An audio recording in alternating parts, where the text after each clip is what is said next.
When Clint Eastwood walked onto the stage of one of the most prestigious universities in the country, the students expected just another debate.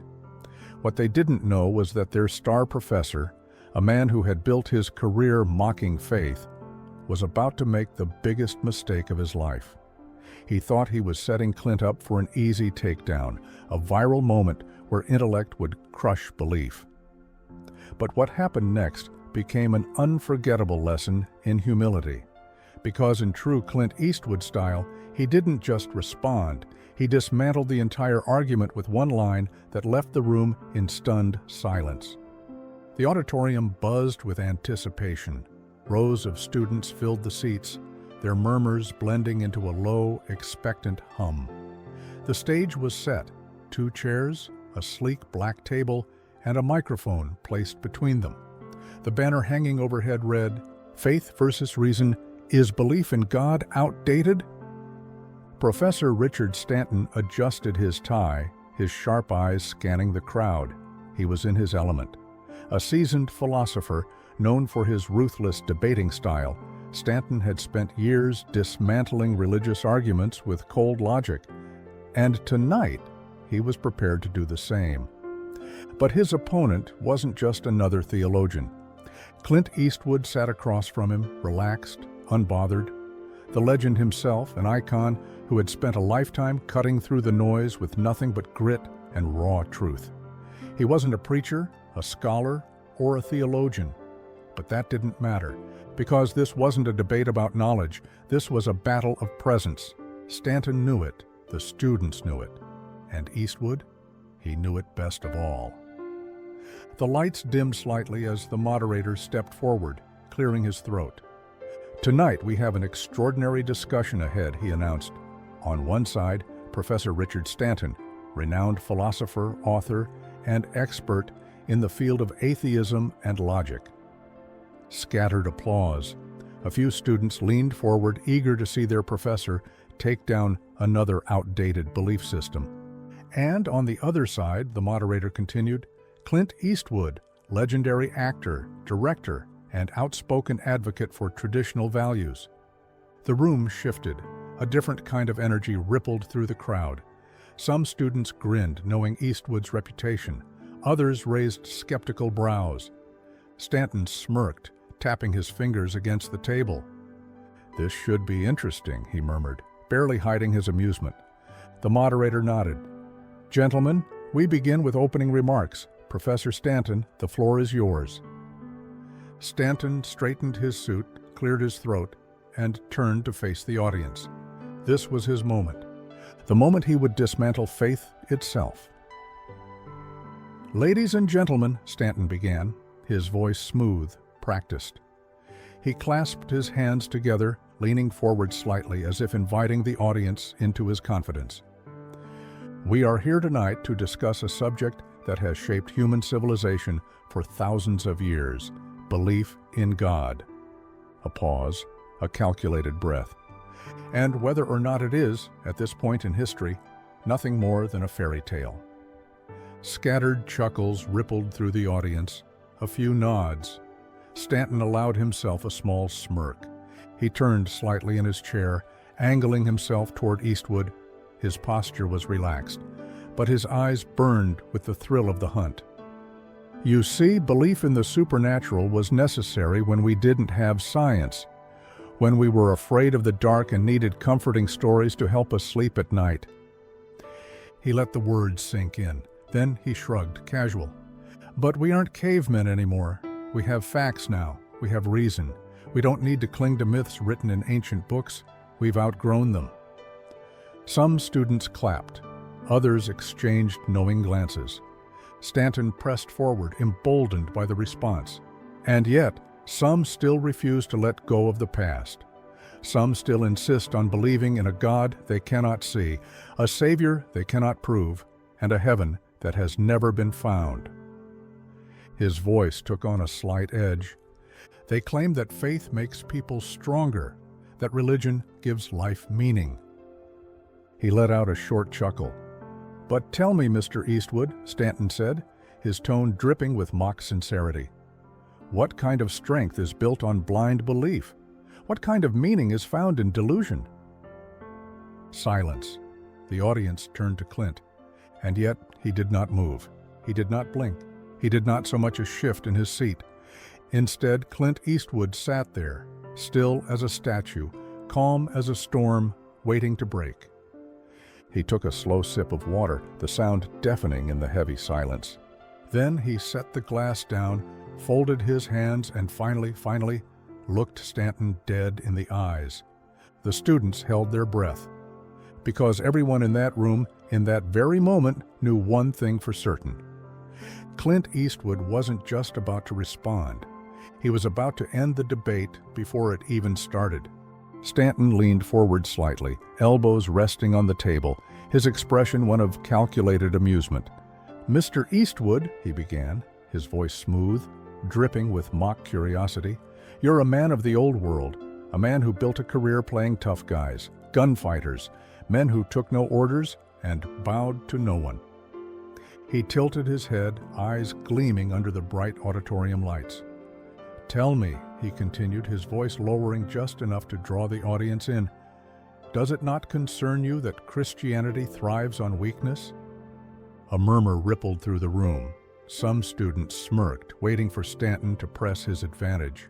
Others sat back, intrigued, sensing the first signs of conflict. Stanton pressed forward. "Faith," he said, spreading his hands, "asks men to be meek, submissive, dependent. It tells them to turn the other cheek, to surrender their will to a higher power." He turned to the audience now, playing to the room. And yet, for centuries, men have used faith as a crutch, as an excuse to remain passive, fearful, and obedient. A few chuckles from the students. Stanton allowed himself a smirk. He glanced back at Clint, eyes sharp with thinly veiled condescension. "Surely a man like you," he said, gesturing toward him, "a man who has spent his life portraying strength, must find it difficult to align himself with a belief system that glorifies submission." He leaned back, resting one ankle on his knee. His posture said it all. He thought he had just cornered Clint Eastwood. He thought he had set him up for an easy fall. He thought Clint would either stumble or get defensive. And yet, Clint Eastwood didn't move, didn't blink, didn't so much as shift in his chair. Instead, he simply sat there, calm, silent, unshaken. The students watched him, waiting for his response. The tension in the room thickened. Finally, Clint tilted his head slightly, his expression unreadable. And then, he reached for his water. The sound of Clint's glass touching the table echoed in the quiet auditorium. A slow sip, a pause. He let the silence stretch, the weight of the moment pressing down on Stanton. Then, finally, in a voice that was low, gravelly, and steady as stone, Clint Eastwood spoke. "I don't recall weakness being what got a man nailed to a cross for refusing to bow." Silence. Stanton's smirk faltered. The students shifted. Some leaned forward, others exchanged glances. No one had expected that. Clint didn't move, didn't elaborate. He simply let the words settle, like a gunshot in an empty canyon. Stanton blinked. He hadn't anticipated this. Clint hadn't raised his voice. He hadn't thrown an insult. And yet somehow, with just one sentence, he had already shattered the argument. Because what was weakness, really? A man who suffers and dies for what he believes in? Or a man who mocks from the sidelines, unwilling to risk anything? Stanton forced a chuckle, shaking his head as if amused, but the slight tension in his jaw said otherwise. "Poetic," he said, forcing casualness into his tone, "but let's not pretend that—" But Clint didn't let him finish. He leaned forward just slightly, locking eyes with the professor. "You ever see a man beg for his life?" Clint asked, his voice low, even. Stanton blinked. Clint continued, "I have. Men who talk big, right up until the moment they realize what real pain is." A slow breath, a pause. "And I'll tell you what, Professor, not one of them was a Christian." The room stirred, a shift in the air. Stanton, for the first time, looked like he didn't have a prepared response, because this wasn't theoretical anymore. This wasn't just a philosophical debate. This was real. And Clint? He had just flipped the script. A chuckle, dismissive, controlled. Stanton leaned back in his chair, shaking his head with the air of a man who had heard it all before. His fingers drummed lightly against the table as he let Clint's words hang in the air, feigning patience. "Oh, come now, Mr. Eastwood," he said, his voice smooth, practiced. "That's poetic. I'll give you that." He gestured toward the audience with a casual flick of his wrist, as if pulling them into his corner. But let's not mistake dramatic storytelling for historical truth. A few students chuckled, others nodded. Stanton pressed forward, the smirk creeping back onto his face. "You speak of Jesus as if he was some undisputed historical figure, a warrior who defied an empire. But let's be clear, there is no hard evidence that Jesus of Nazareth even existed." Another murmur from the crowd. Some students frowned, considering his words. Others nodded, agreeing. Stanton turned back to Clint, his expression gleaming with confidence. "Oh, sure," he continued, "we have religious texts, documents written long after the supposed events. But no contemporary Roman historian, no official record, no verifiable eyewitness ever wrote about this so-called Son of God." He leaned forward, steepling his fingers. "And even if we were to assume he did exist, the idea that he was some kind of strong man, a revolutionary, a figure of resilience, well, that's just a convenient myth." Another pause, a careful silence. "Tell me, Mr. Eastwood," Stanton said, his tone dripping with condescension, "if Jesus was truly the most powerful figure of his time, why was he executed like a common criminal?" The audience murmured again, the energy shifting. Stanton smirked, feeling the tide turning in his favor. He had seen this before, a believer reaching for sentiment when the facts weren't on their side. He sat back, confident he had regained control. And yet, Clint Eastwood didn't flinch, didn't blink, didn't so much as adjust his posture. Instead, he nodded slightly, as if he was amused. Clint leaned back in his chair, stretching his legs slightly, a small smirk playing at the corner of his lips. "You ever hear of a guy named Julius Caesar?" he asked, voice low, calm. Stanton frowned. "What?" Clint shrugged. "Julius Caesar, you know him?" Stanton blinked, thrown for the briefest moment by the unexpected question. But he recovered quickly, scoffing. "Of course," he said, waving a hand. "Everyone knows Julius Caesar." Clint nodded again, slow and steady. "You believe he existed?" Stanton let out a dry laugh, glancing at the audience as if to say, "Can you believe this guy?" "Obviously," Stanton replied. Clint finally shifted forward, resting his forearms on the table, locking eyes with the professor. His voice remained steady, unwavering. "Then tell me something, Professor."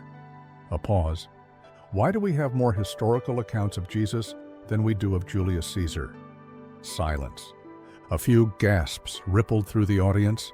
Heads turned. Stanton's smirk froze. Clint didn't move, didn't blink, didn't elaborate, because he didn't have to. Stanton cleared his throat, shifting slightly in his chair.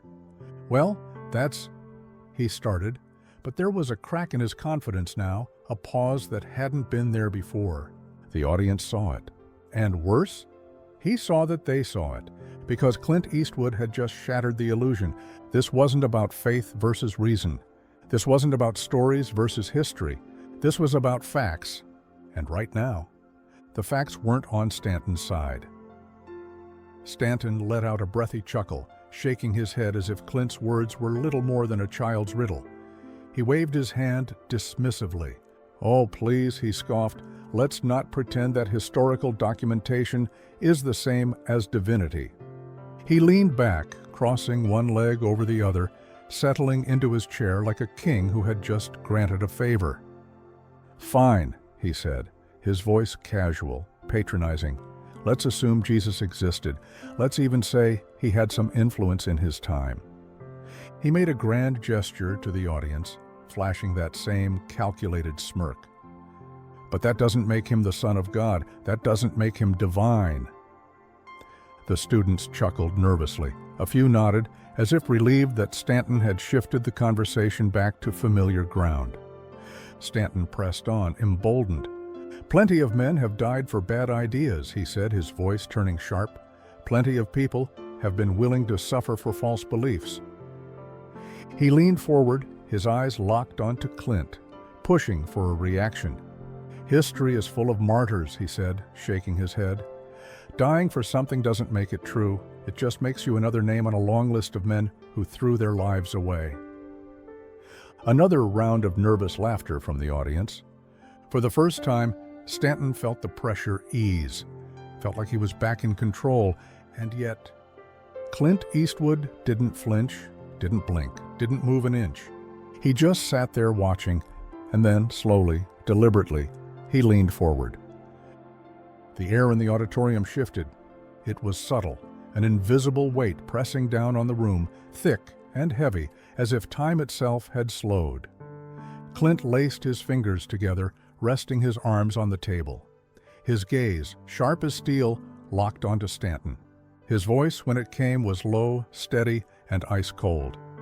"And yet, you're sitting here, 2,000 years later, dedicating your life to trying to disprove him." Silence. A deep, suffocating silence. The laughter died in the students' throats. The smirks faded.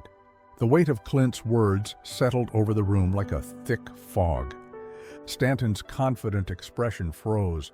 His jaw clenched ever so slightly. His fingers twitched against the table, because in that moment he knew. Clint had turned the tables. This wasn't just about faith anymore. This was about power. A man who never existed, wouldn't be the subject of century-spanning debates, wouldn't be the figure that countless intellectuals had dedicated their lives to discrediting. And yet, here they were. Here he was, a grown man, a professor, a scholar, spending his entire career trying to dismantle the influence of someone he insisted didn't matter. The hypocrisy cut deeper than any argument. A few students in the back exchanged glances. A murmur rippled through the room. Stanton felt it. The shift, the change in energy. His own students, the ones who had walked into this room convinced of his authority, were now questioning him. And that was more dangerous than any theological debate. Clint leaned back in his chair, calm, unshaken. He didn't need to press further, because the damage was already done. The weight of Clint's words hung thick in the air, pressing down on the auditorium like an approaching storm. Students exchanged glances, their expressions shifting from amusement to something else, uncertainty. For the first time that night, there was a crack in Stanton's armor. One student, a young man in the third row, nodded slightly, his brow furrowed, as if he had just seen something he couldn't unsee. A girl sitting beside him, arms crossed, shifted in her seat, her confidence wavering. A few others leaned in, watching Stanton now instead of Clint. They weren't just listening anymore, they were thinking, and Stanton knew it. His fingers tightened ever so slightly on the table. His jaw clenched just for a fraction of a second. Then he cleared his throat, a subtle, involuntary reaction. He quickly masked it with a smooth exhale, forcing his usual air of control back into place. He couldn't afford to lose them. Not to this man. Not to some Hollywood cowboy who had spent a lifetime playing strongmen, but didn't actually belong in the intellectual arena. He forced a smirk, pushing back. This wasn't over, not yet. Stanton let out a short, dry chuckle, shaking his head as if amused. Then, turning back to the audience, he lifted his hands in a theatrical gesture. "Ladies and gentlemen," he said, his voice regaining some of its previous sharpness, "you've just witnessed a classic move. When reason fails, rely on rhetoric." A handful of students chuckled, though this time it wasn't as strong, wasn't as confident. Still, Stanton pressed forward, desperate to reassert his dominance. He turned back to Clint, his smirk widening. "You see," he continued, "Eastwood here, like so many before him, has resorted to philosophical wordplay rather than actual evidence. He leaned forward, placing his elbows on the table, steepling his fingers together as if he were about to seal his victory. "So let's cut to the chase, shall we?" Stanton said, tilting his head slightly. His eyes gleamed, sensing one final opportunity. "Tell me, Mr. Eastwood," he said, his voice carrying the weight of the moment, "do you believe in the Bible, in miracles, in walking on water?" A low murmur swept through the crowd. This was it. The question Stanton believed would expose Clint as just another believer clinging to old, unprovable stories. He was sure Clint would hesitate, sure he would stumble, sure he had finally backed him into a corner he couldn't escape. And yet, Clint Eastwood? He just smirked, not shaken, not caught off guard, not defensive. Because what Stanton had failed to realize was that Clint Eastwood had spent a lifetime facing down men who thought they were untouchable, and every single time, they underestimated him. Clint didn't rush, he didn't flinch. Instead, he let the tension in the room build, stretching the silence just long enough for everyone to feel it. Then, he tilted his head slightly, that signature smirk creeping onto his face. "You ever seen wind?" he asked, his voice low, even. Stanton's brow furrowed. "What?" Clint didn't blink, didn't move, just sat there, calm as ever. "Wind," he repeated, slower this time. "You ever seen it?" Stanton hesitated, a flicker of uncertainty, something small, almost imperceptible, but the entire room caught it. Finally, he scoffed, shaking his head. "That's ridiculous." Clint didn't waver. "No," he said, voice steady, deliberate. "It's not." He leaned forward slightly, his gaze locking onto Stanton's, holding him there like a gunfighter at high noon. "You've never seen wind," Clint said, "but you've seen what it does." Silence.